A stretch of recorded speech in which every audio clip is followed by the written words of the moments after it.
Buenos días, vamos a comenzar en esta oportunidad la clase de lengua. Para ello, vamos a comenzar con lectura mecánica.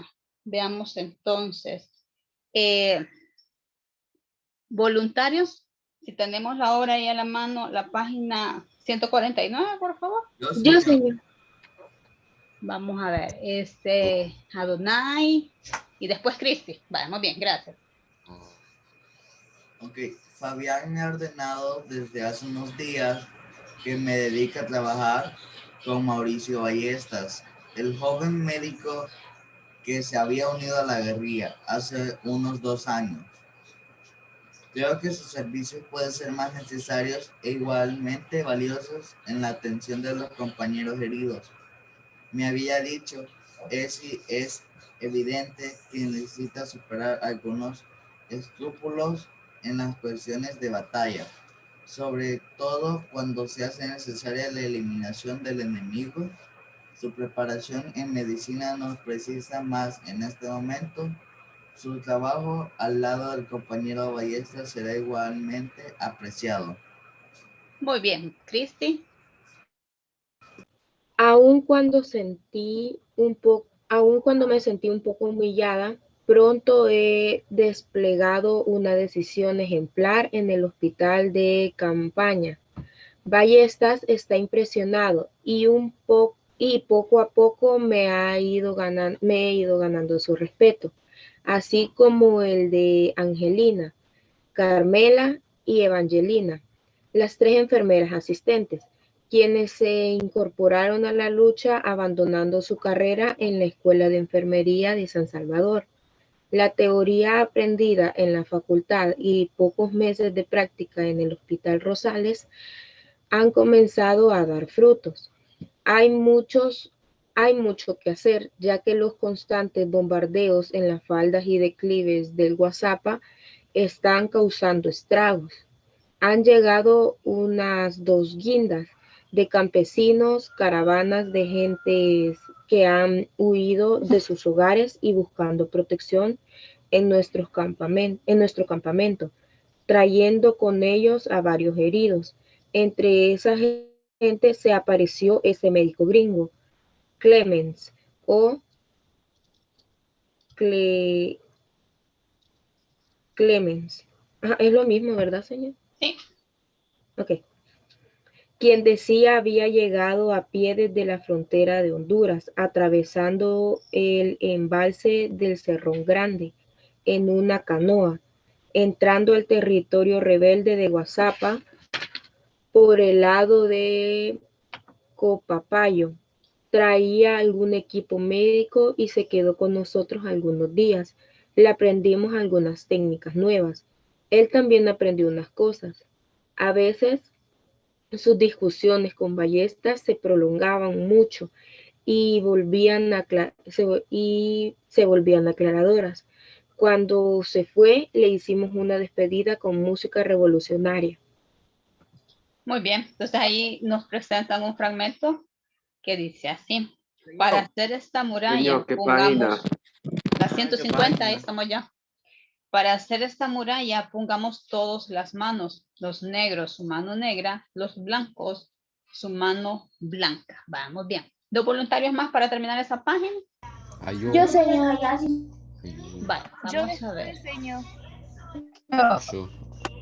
Vaya. Vale. Un escuadrón nos acompañó hasta la carretera troncal y todos nos quedamos con deseos de conocer más gringos como él. Bueno, siento que me estoy realizando en las largas horas en que he ayudado a Ballestas a extraer las balas o esquirlas de granada o atender a los heridos o compañeros convalecientes. Muy bien. Sigamos. Yo, señor. Por favor, Margarita. Anoche. ¿Quién va a leer, señor? Y que Bueno, ¿quién? que lea ella. Vale, gracias. Y después me ayuda un poquito. Vale, gracias. Anoche se nos murió Chabelito, el guerrero muchacho de 13 años. el que escribía libertad con su sangre cada vez que lo herían, sobre las rocas lisas, sobre la lona de las carpas, en tabletas de madera. Chabelito era un diminuto campesino de El Paisnal, que tenía varios meses en la lucha. Cuando yo me incorporé, de modo que había comenzado su entrenamiento a escasos 11 años, murió en mis brazos, con una sonrisa en los labios, como satisfecho de su contribución a la causa. A pocos compañeros he visto morir con tan gustosa resignación. Recuerdo su plática en un rato de descanso, bajo aquel florido árbol de fuego. Mire, compañera, al principio les soy franco, que me sentí a la guerrilla por pura vergüenza. Pues sí, sin saber lo que ahora sé. Vale, continuemos, Carmen, por favor. Gracias. ¿Por qué peleamos? ¿Cuáles son las metas? Como dice el comandante Fabián. Pero imagínense, mi papá era un hombre honrado, no le hacía daño a nadie. Al contrario, era una persona muy caritativa. Que mira, Lencho, que si tenés unas libras de semilla de maíz híbrido, que mira que si me prestas la yunta de bueyes para dar, que si te han sobrado unas mazorcas de maíz, que si esto, que esto otro. Y mi papá siempre dispuesto a hacer el bien al prójimo. El padre de Aguilares, el que mataron, usted sabe, pues es el padre, escogió a mi papá para ayudar a la formación de las comunidades de base. Nos reuníamos todos para discutir los problemas. Oíamos la emisora del obispo. Los domingos oíamos la misa de la catedral. Por todas las aldeas se oía la homilía de Monseñor. Después comentábamos la homilía. Mi papá también leía la palabra, repartía la hostia. Bueno, no se visitaba a los enfermos, se estaba luchando porque abrieran un pozo en la aldea, que hicieran una escuelita, que la gente recibiera atención médica, bastantes cosas, pues, y ya ve, y viene ese viejo de don Próspero, que era oreja del gobierno y denuncia a mi papá de comunista. Una noche llegaron unos babosos tiznados, así pintados de la cara, los de los escuadrones, pues, y sacaron a mi papá al patio, enfrente de mí, de mi mamá, de mis hermanitos. Ahí lo mataron. Mi mamá quedó trastornada como 3 meses, pobrecita. Bueno, así fue como me decidí a meterme a la lucha. Cuando llegaron los muchachos a la aldea, no me dijeron 2 veces y me fui con ellos. Poquito a poco fui ganando méritos, poquito a poco iba entendiendo las cosas, pero ahí cargaba yo mi venganza metida en el pecho. Tantito antes que usted llegara fuimos a tomar la aldea.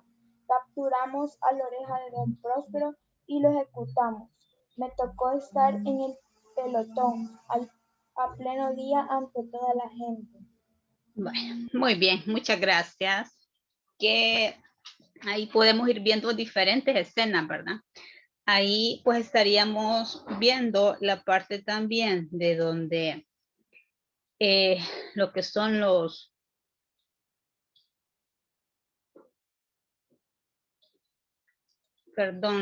¿cómo se llama?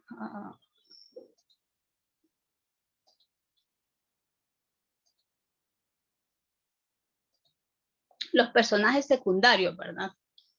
Les quiero compartir esta pantalla, vamos a ver si me deja. Sí, aquí estamos.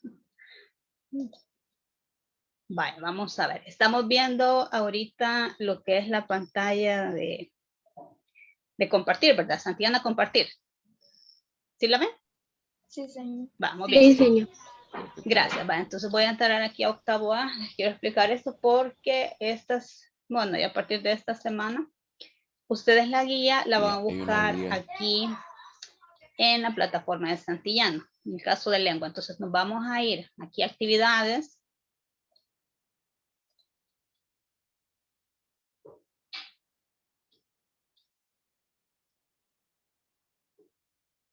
Y aquí tenemos ya la guía de lengua de la semana 2, porque es en la semana que estamos.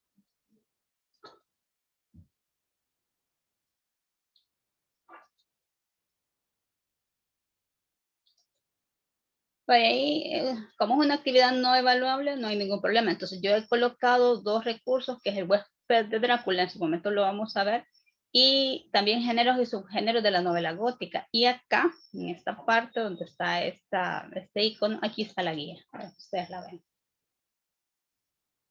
Bueno, aquí me la está descargando porque es ya un PDF, pero sí aquí voy a entrar para que usted la pueda ver. Ahí está ya, para que la tengamos nosotros presente, ¿verdad? Y ahí está todo lo que estamos desarrollando. El día de ayer nosotros hablábamos referente a lo que era la novela, ¿verdad? Estábamos hablando de la diferencia entre el autor y el narrador. ¿Qué diferencia teníamos en este caso? Que uno era real y el otro era inventado por esa persona real. Muy bien, uno era real y el otro era inventado, dice por ahí, muy bien, para pues lo que nosotros como para darle vida a la obra. Muy bien, darle vida a la obra, ¿verdad? Entonces, ahí nosotros podemos ver cómo el autor, en el caso acá de La Última Guinda, estamos viendo que le está dando vida a qué personaje. Zenaida. A Zenaida, muy bien, ¿sí? Y ahí estamos viendo nosotros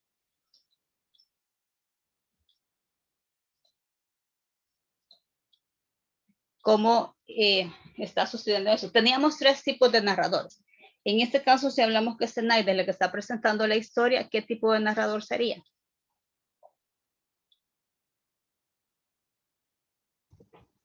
Protagonista. Un narrador protagonista. Muy bien. Personajes secundarios, que era lo que nosotros veíamos que le estaban dando pues otro giro a la historia. Aquí, por ejemplo, en el fragmento que acabamos de leer, ¿qué personajes estamos conociendo? Mencionan 2. Chabelito. Chabelito, muy bien. Mauricio Ballestas. Mauricio Ballestas, muy bien. ¿Quién era Mauricio Ballestas? Era el médico. Era el médico, muy bien. Y Zenaida en este caso, ¿qué está haciendo con Mauricio Ballestas, dice? Le está ayudando con Le está ayudando. Le está ayudando, correcto. Entonces, ahí vamos a entender cuando usted la lea por qué razón está Zenaida con Mauricio Ballestas y no está directamente, digámoslo así, en el campo de batalla, ¿verdad? Aunque dentro de la historia sí, en ese momento justo que ella está recordando todo, hay un enfrentamiento entre lo que es la guerrilla y las fuerzas armadas en aquel momento. Va, muy bien. Vamos a hablar entonces ahora de los elementos estructurantes de la novela, ¿de acuerdo? Vamos a ver, ahora nos va a ayudar a leer octavo A. Número 1, que lea por favor acciones. Acciones. Se desarrollan a través de personajes que las protagonizan al enfrentar o resolver conflictos. En las novelas tradicionales, las acciones responden a la siguiente estructura: inicio, nudo y desenlace. Muy bien. Esa estructura nosotros la vemos fácilmente en un cuento. Pregunto, en el caso acá de La Última Guinda, ¿estaría en ese orden, inicio, nudo y desenlace? Yo creo que no, porque ella tiene hay flashback. Correcto, no. Hasta que nosotros terminemos de leer toda la historia, podemos ordenar ese inicio. Y ahí se va a dar cuenta usted cuál sería el momento de partida de la historia. Porque cuando comenzamos a leer, lo que leímos justo en el libro, ¿verdad? Que es el capítulo 1, sí, aunque no está dividido en capítulos, ¿verdad? Pero sí hay una pausa. Ella está justo en ese momento que les digo yo, en un enfrentamiento. Y está recordando muchas cosas. Dentro de esas cosas que ella nos narra, que se está recordando, es la situación del papá, ¿verdad? Cuando falleció, cómo falleció. Vamos conociendo un poco de su mamá. De que enfrente de ella, su mamá y sus hermanitos mataban a su padre. Aquí fue, perdón, con Chabelito, porque ella era hija única. Y el papá de Zenaida, ¿dónde fallece? ¿Sí, Josué? En una... No, perdón, señor, me equivoqué. El patio de la casa. No, en una protesta.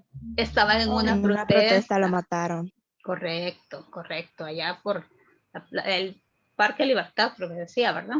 Ajá, va. Entonces, ahí vamos viendo cómo en este caso la historia de la última guinda no tiene esta secuencia, pero sí nosotros lo podemos identificar al terminar de leer la obra. Vamos bien. Número 2, octavo A, leamos los personajes, por favor. Uy, los personajes son más complejos los de un cuento. No solo se presentan en las acciones que llevan a cabo, sino que se definen sus sentimientos, ideas, intereses, vacilaciones, dudas y temores. Pertenecen a un espacio, tiempo y cultura determinados. Excelente, muy bien. Yo creo que ahí no nos podemos decir más, ¿verdad? Porque estamos viendo que sí son mucho más complejos. Y en este caso, por ejemplo, en la novela, estamos viendo que hay una gama y una riqueza de personajes pues bastante amplia. Aquí estamos viendo cómo este doctor Mauricio Ballestas, que es un médico, se está uniendo a la causa, y vemos cómo este chico Chabelito pues se une también a la causa. Uno ya a una edad bastante madura, porque ya estamos hablando que es médico, mínimo tiene que tener sus 28 años, ¿verdad? Porque la carrera de medicina sabemos que es muy extensa, pero en este caso el chico, ¿a los cuántos años dice que se unió?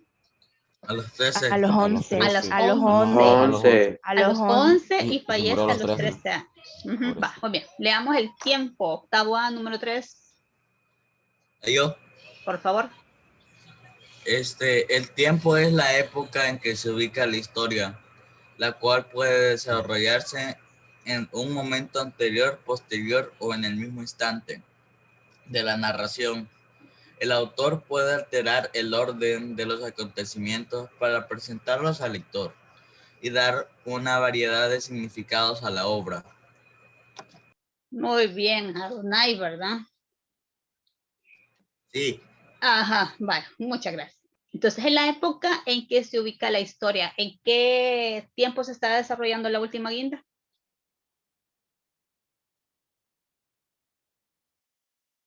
Good morning. No me han leído el prólogo, no han leído mucha información de la última guinda. Se los voy a dejar de tarea entonces. No, es por del favor. 74. ¿Perdón? Del 74 al 80. Muy bien. En ese momento estaríamos hablando de ese tiempo, que es cuando comienza realmente nuestro conflicto, ¿qué? Social, digámoslo así. Muy bien. Vamos a hablar de los ambientes de la narración, el físico, el psicológico, el histórico, cultural o social. Veamos. En el caso del físico, vaya, octavo A, número 3. O voluntario de octavo A, vaya. Hoy solo octavo A va a leer y mañana se prepara octavo B. Así vamos a ir. Vaya, octavo A. Físico. Lugares donde se desarrolla la acción pueden ser abiertos o cerrados. Muy bien. En el caso de la última guinda, por ejemplo, ¿en qué lugar está actualmente Zenaida cuando nos está contando la historia? En el cerro de Guazapa. En el cerro de Guazapa, excelente. ¿Ese sería un lugar abierto o cerrado? Abierto. Muy bien. Cuando nos está contando que están ella en su apartamento en la colonia Montserrat, ¿ahí qué sería? Un lugar cerrado. Un lugar cerrado, excelente, muy bien. Veamos entonces psicológico. ¿Quién me ayuda, octavo A? Yo. Por favor. Yo, profe. Pues chica. Psicológico es el clima emocional.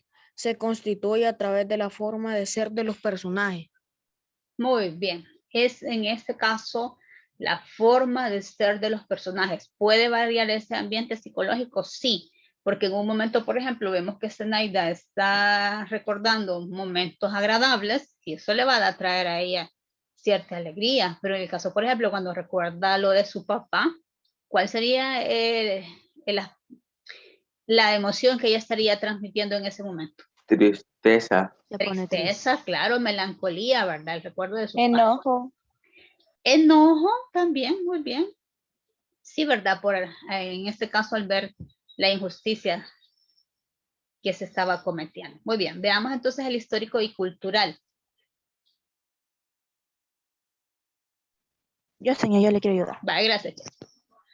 Histórico y cultural y social. Lo determina la época histórica en que se sitúa la narración, las costumbres, formas de vida y clases sociales en las que se sitúan los personajes. Muy bien. Lo determina la época histórica en que se sitúa la narración. En este caso, si estamos hablando de la última guinda, ¿cuál sería entonces esa época histórica?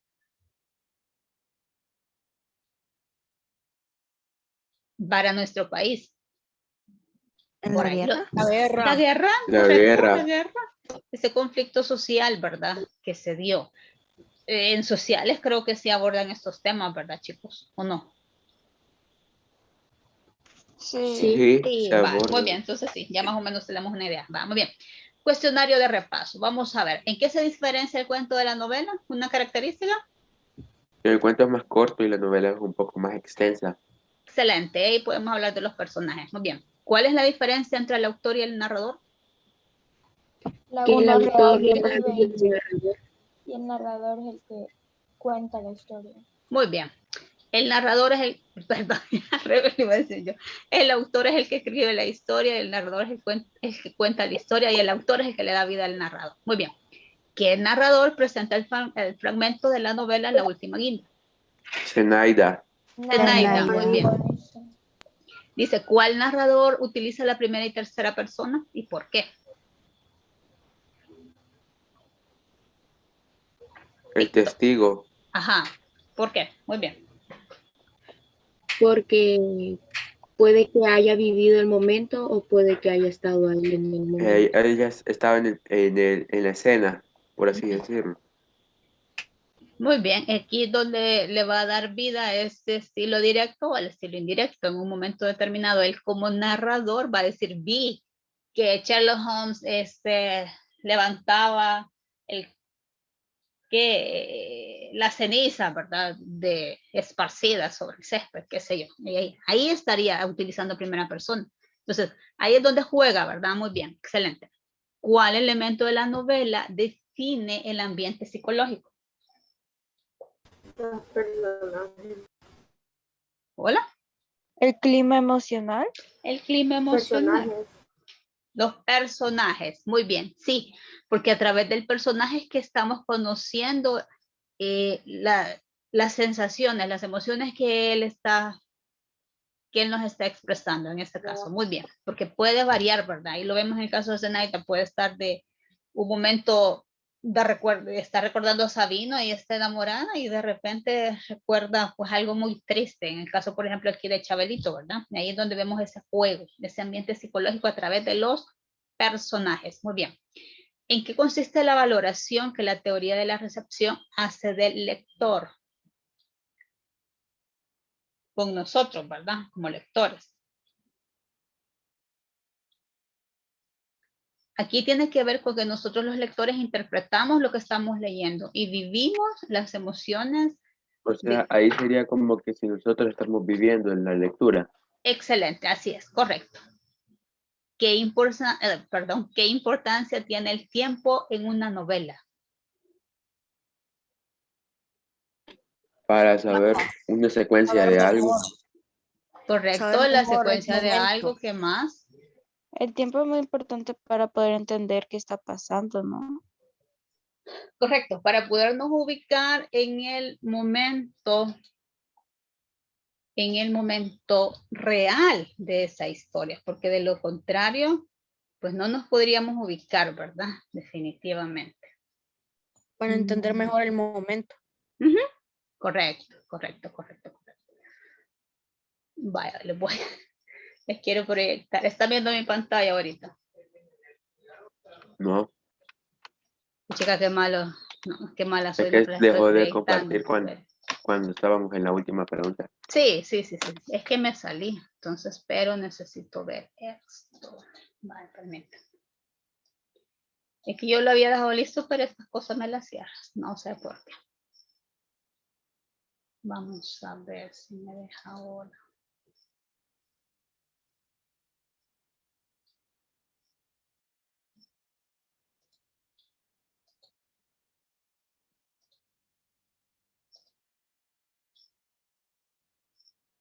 Ujú. Vaya. Hoy sí. Vamos a ver lo de la guía. Sí. Vamos bien. Porque ahora, que miren, si nos atrasamos no importa, ¿verdad? Lo importante es, ve, y lo volví a descargar. Lo importante es que vayamos entendiendo. Va, dudas que tenemos hasta ahorita cuando hablamos entonces de los elementos estructurantes de la novela son acciones, personajes, el espacio y el tiempo. Eso sí nosotros lo debemos de tener claro. Estos temas obviamente lo vamos a ir evaluando, pero ya en el periodo, ¿de acuerdo? Y vamos a leer un poquito de Fahrenheit. Bueno, pero eso ya es en el examen. Veamos entonces ahora qué tema nos toca. La tipología de los personajes. Cuando escuchamos la palabra tipología, pues son los tipos o clases de personajes. Vamos a clasificar los diferentes personajes en un texto narrativo. Aquí vamos a retomar mucho lo que es la última guinda. Y en este caso, yo les he traído acá una poción de positivismo. Un poco de sabiduría, amor, una pizca de aceptación, una pluma de esperanza, un puñado de amor propio, inspiración, un chorro de alegría, que tiene que ver con lo que presentábamos el día de ayer, un ramo de tu verdad y una libra de gratitud. ¿Qué les parece todas esas pociones? Tan bonitas. Muy bien, ¿y cuáles? ¿Y podemos aplicarlas todas?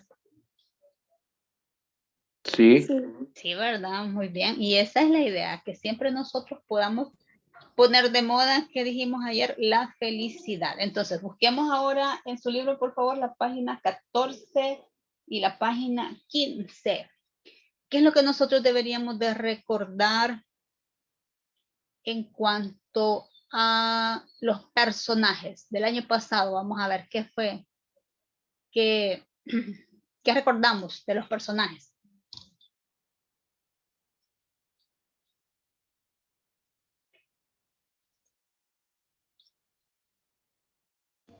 De los Están personajes los secundarios, protagonistas, los Señores. antagonistas, los antihéroes, los secundarios, los terciarios.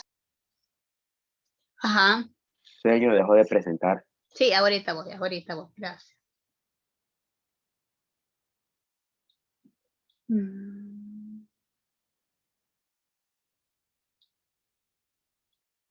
Esta cosa siento que por ratos no me quiere.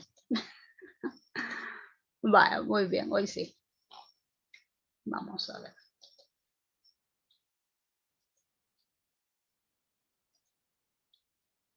Vaya, aquí estamos ya. Muy bien, entonces los personajes recordemos que son los que le van a dar vida a la narración en sí, porque si no hay personajes, pues entonces no hay nada, ¿verdad? Y aquí vamos a hablar y vamos a recordar estos ejemplos de arquetipos. Vaya, vamos con octavo A. ¿Quién sigue en la lectura? Número 4.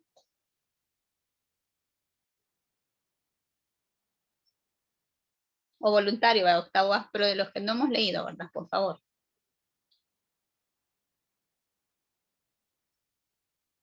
Yo, señor, ¿dónde? Aquí donde dice el pícaro. Ok, el pícaro le mueve la necesidad de sobrevivir en un medio hostil, es ingenioso y carece de escrúpulos morales. Obras que tienen un pícaro como personaje, el Lazarillo de Tormes y el Periquillo Sarniento. Muy bien. Ustedes leyeron el año pasado el Lazarillo de Tormes, ¿verdad? Con señor Wendy. Sí. Y veíamos cómo la necesidad, muy bien, hacía que Lázaro se las ingeniara, ¿verdad? Que consiguiera comida, ahí a como él podía. Muy bien. Veamos el siguiente. El avaro. ¿Quién lo quiere leer, por favor?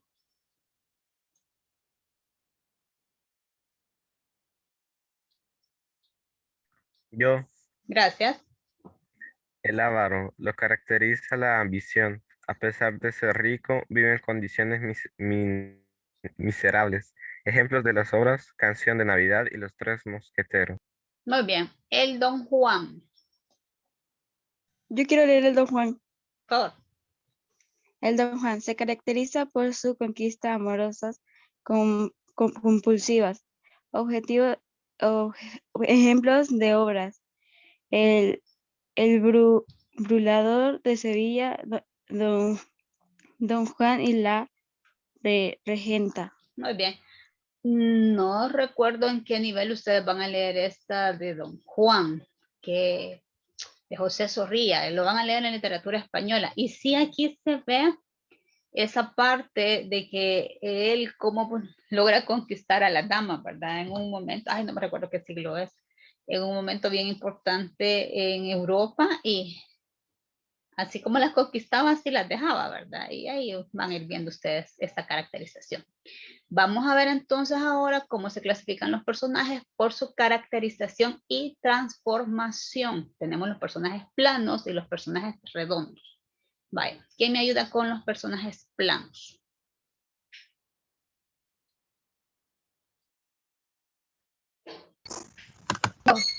Por favor. Personajes planos.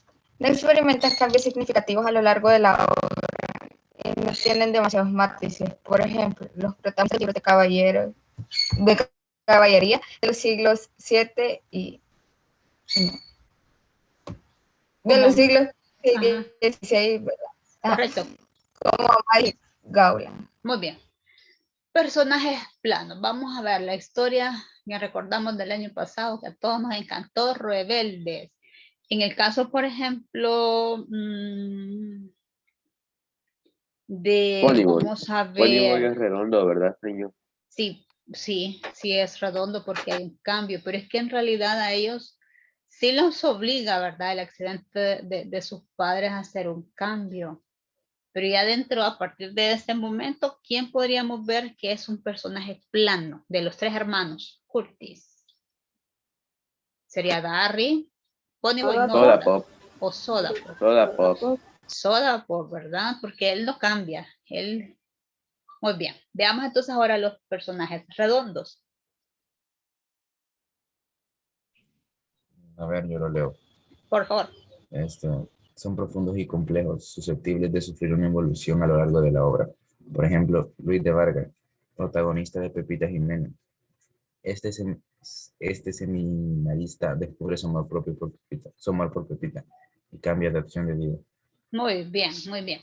Aquí lo podemos aplicar perfectamente en Zenaida, porque Zenaida, a ver, cuando ella conoce a Sabino, tiene una forma de vida, ¿verdad? Según lo que ella nos está diciendo, porque él la llamaba ¿cómo? Burguesa. Muy bien, burguesita, ¿verdad? Entonces, ¿ella qué hace para unirse a la guerrilla? ¿Sigue manteniendo ese estilo de vida? ¿Esa fue la forma de pensar de ella? No. No. Muy bien, por eso es que hay un cambio en este personaje. Y Zenaida es un ejemplo de un personaje redondo, porque vemos que ella se une a la guerrilla por dos motivos, ¿verdad? ¿Se recuerdan ustedes que lo leímos de la obra? Si no, se lo voy a recordar yo. Primero, ajá. ¿Cuáles eran esos dos motivos entonces? Por la muerte de su padre. Muy y bien. También estaba el amor de Sabino. El amor de Sabino. Y por ahí menciona también una parte donde ella está buscando justicia. Porque de hecho ella va a renunciar a ciertas comodidades y va a regresar al país. Entonces, ahí lean ustedes la historia y se van a dar cuenta. Tenemos chance de aquí al viernes, ¿verdad? Muy bien. Entonces, eso es por la transformación, la caracterización y transformación, planos y redondos. Veamos entonces por lo que simbolizan, que ya leímos lo que son los arquetipos que vienen a representar un estilo de vida, en este caso, por ejemplo, el pícaro, el avaro y el don Juan. Pero ¿cuáles serían entonces los estereotipos? Ya, señor. Por favor. Estereotipos. Representan comportamientos comunes de determinada clase o grupo social de forma simplificada. Por ejemplo, el príncipe es concebido por belleza, valentía y honor. Muy bien. Entonces aquí ya se dan esos estereotipos, ¿verdad? Si es una princesa, pues entonces todo el mundo se imagina una chica, ¿verdad? Ahí muy bonita, muy dulce, muy suave, que no se enoja, que no grita, ¿verdad? O sea, esos estereotipos, a eso se refiere. Si estamos hablando que es la madrastra, cuando leemos estas historias de La Bella Durmiente, por ejemplo, o sea, estamos viendo que es un personaje pues no tan agradable, ¿verdad? Entonces, lo que simboliza. Y aquí tenemos ya entonces esto. Veamos, esto sí es bien importante. Aquí sí le vamos a dar, vamos a tener bastante cuidado. Cuando hablamos de la función que realizan, tiene que ver con la intención, lo que mueve al personaje para desarrollar sus acciones. Y se le llama en este caso actantes. Y son todos estos, un sujeto, un objeto, está el destinatario, el ayudante, el destinador y el oponente. Entonces, acá es lo que mueve a cada personaje. Bien, bien, bien importante. ¿De acuerdo? Bueno, ¿quién me ayuda a leer ese párrafo? Por favor. Señor. Yo. Gracias. Es el que desea alcanzar el objeto. Ah, el sujeto, perdón, pero perdón, me equivoqué. Leamos este párrafo primero, por favor.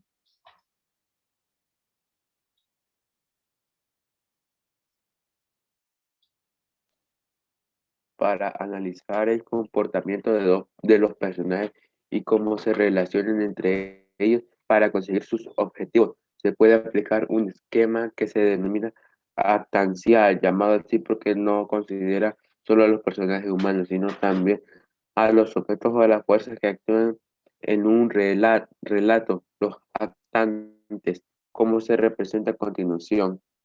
Va, muy bien. Entonces, nosotros quisiéramos subrayar aquí algo importante. En este caso serían los actantes, ¿sí?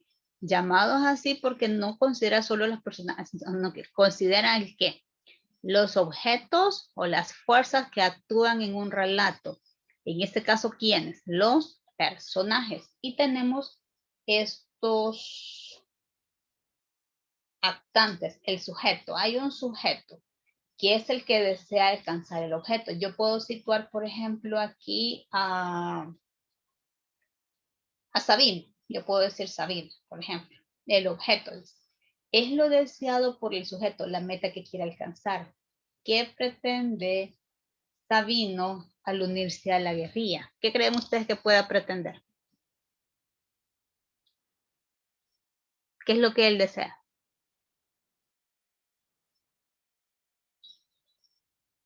Necesito que lean para que me entiendan esta parte. Vaya, regresémonos a Zenaida.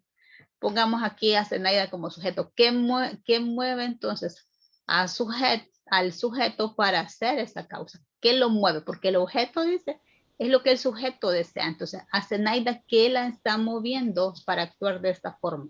Ya lo dijimos. De su padre. Volverse a encontrar con Sabino. Muy bien. Uno es el deseo de encontrarse con Sabino. Muy bien. Por ahí dijimos, sí,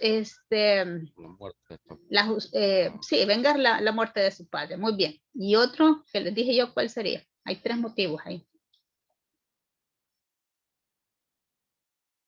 El deseo de justicia. Correcto. Entonces, el sujeto es Zenaida. ¿Qué mueve a Zenaida para, en esta historia, esos 3 elementos que dijimos? ¿Quién se beneficia de esto? Puede ser el sujeto mismo. Sí, aquí sería el sujeto mismo dentro de algo. En este caso, el destinatario, porque ¿quién se beneficia de estos 3 deseos, digámoslo así, que tiene Zenaida? ¿A qué se une Zenaida? A la guerrilla. A la Muy guerrilla. bien. Ese es el destinatario. ¿De acuerdo? Vale, lo voy a dejar hasta acá entonces y mañana vamos a continuar, Dios mediante. ¿Alguna duda que tengamos, chicos? No, señor. ¿Seguros? problemas. Seguros. Sí, Vale, señor. entonces, le voy a dejar tarea. No, mentira. Bueno, sí, la tarea realmente es que usted siga leyendo la obra, ¿verdad? Porque para que usted me vaya entendiendo. Estos temas, recordemos que son bonitos porque lo que vamos haciendo es que vamos aplicando a la lectura que vamos realizando. O sea, la teoría aquí está en el libro, ¿verdad? No hay ningún problema. Pero sí necesito que usted vaya avanzando con las lecturas, ¿de acuerdo? Así que, ¿dudas nuevamente? Ah, la guía aquí la tenemos en la plataforma de Santillana. Porfa, ahí la van a encontrar. Señor, yo tengo una duda. Dígame, Chelsea. Es con respecto a la tarea. O sea, que lo que nosotros tenemos que hacer en la tarea es prácticamente tomar una escena, ¿verdad? Por ejemplo, si a mí me gustó, quiero representar la escena que nosotros estuvimos hablando de donde aplastan a la muchacha, yo la dibujaría y explicaría por qué quiero ilustrar esta escena, ¿no? Porque, ¿qué le impactó de esa escena realmente? Ok. Solo esa era la duda. Gracias, señor. Excelente, gracias, Chelsea. ¿Dudas, chicos? No, vaya, muy bien. Entonces, muchísimas gracias, ¿verdad? Por su asistencia. Y Dios mediante, nos vemos el día de mañana. ¿De acuerdo? Gracias.